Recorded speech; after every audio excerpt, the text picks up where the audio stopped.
Trump ने Iran को दुनिया का सबसे बड़ा आतंक प्रायोजक देश करार दिया है। ट्रंप ने अपने दूसरे कार्यकाल में ईरान के खिलाफ अधिकतम दबाव नीति मैक्सिमम प्रेशर पॉलिसी अपनाई है। इसी संदर्भ में 4 फरवरी 2025 को जारी राष्ट्रपति राष्ट्रीय सुरक्षा ज्ञापन में ट्रंप प्रशासन ने चाबहार बंदरगाह का विशेष उल्लेख किया है, जिससे भारत की चिंताएं बढ़ गई है। चाबहार बंदरगाह जो भारत के लिए रणनीतिक रूप से बेहद महत्वपूर्ण है, यह भारत के लिए केवल एक व्यावसायिक बंदरगाह नहीं है, बल्कि भू राजनीतिक और रणनीतिक रूप से अत्यंत महत्वपूर्ण परियोजना है। यह बंदरगाह पाकिस्तान के कराची बंदरगाह के विकल्प के रूप में कार्य करता है। भारत को ईरान, अफगानिस्तान, मध्य एशिया और रूस तक सीधा व्यापार मार्ग प्रदान करता है।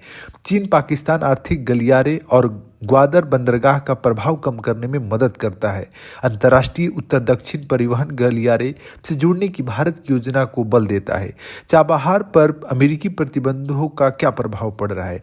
ईरान पर देखिए, जैसे चाबहार बंदरगाह का विशेष उल्लेख जो है अमेरिकी नीति में क्यों किया गया है, इसके कुछ प्रमुख कारण हैं। जैसे पहला है कि ईरान पर अधिकतम दबाव की नीति।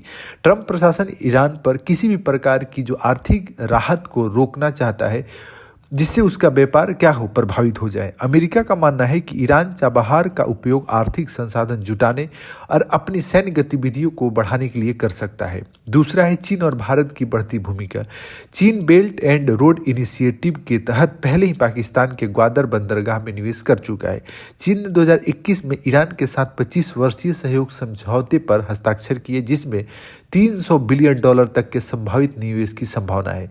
चाबहार बंदरगाह को चीन के प्रभाव से बचाने के लिए भारत ने रणनीतिक रूप से इसमें निवेश किया, लेकिन अमेरिका इसे संदेह की दृष्टि से देख रहा है। तीसरा कारण है कि अमेरिकी नीति का बदलाव। जैसे 10 से 15 के बीच अमेरिका ने भारत को ईरान से ऊर्जा आयात करने और चाबहार के विकास में भाग लेने के लिए प्रोत्साहित किया था, लेकिन 2018 में ट्रंप प्रशासन के सत्ता में आने के बाद अमेरिका ने संयुक्त व्यापक कार्य योजना से बाहर निकलते हुए ईरान पर कड़े प्रतिबंध लगा दिए।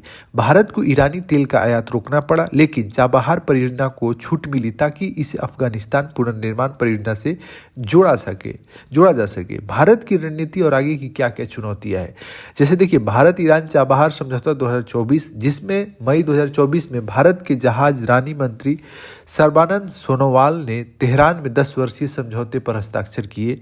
भारत ने $120 मिलियन के उपकरणों के निवेश और $250 मिलियन की क्रेडिट लाइन की पेशकश की। विदेश मंत्री एस जयशंकर ने चाबहार को INSTC से जोड़ने की योजना को बल देने की बात कही। ट्रंप प्रशासन की नई धमकी क्या है? राष्ट्रपति ट्रंप ने अपने हालिया जो PNSM-2 ज्ञापन में चाबहार के लिए सभी छूटों को रद्द करने का निर्देश दिया है। विदेश मंत्री मार्को रूबियो को निर्देश दिया गया कि वे ईरान को आर्थिक लाभ पहुंचाने वाले किसी भी समझौते को रद्द कर दे। इससे भारत की चाबहार परियोजना खतरों में पड़ सकती है, क्योंकि इस पर प्रतिबंध लगने का खतरा बढ़ गया है। भारत अमेरिका वार्ता का संभावित एजेंडा क्या हो सकता है, जिसमें प्रधानमंत्री नरेंद्र मोदी 12 फरवरी 2025 को अमेरिका की यात्रा पर जा रहे हैं, जहां इस मुद्दे पर चर्चा संभव है। भारत का तर्क यह होगा कि देखिए, चाबहार से अफगानिस्तान और मध्य एशिया में व्यापार को बढ़ावा मिलेगा और यह कोई सैन्य परियोजना नहीं है। भारत यह दलील देगा कि चाबहार के जरिए अफगानिस्तान को दी जाने वाली मानवीय सहायता जैसे गेहूं, दवाई, खाद्य आपूर्ति जारी रहनी चाहिए। संभावित परिणाम क्या हो सकता है और भारत की रणनीति क्या हो सकती है?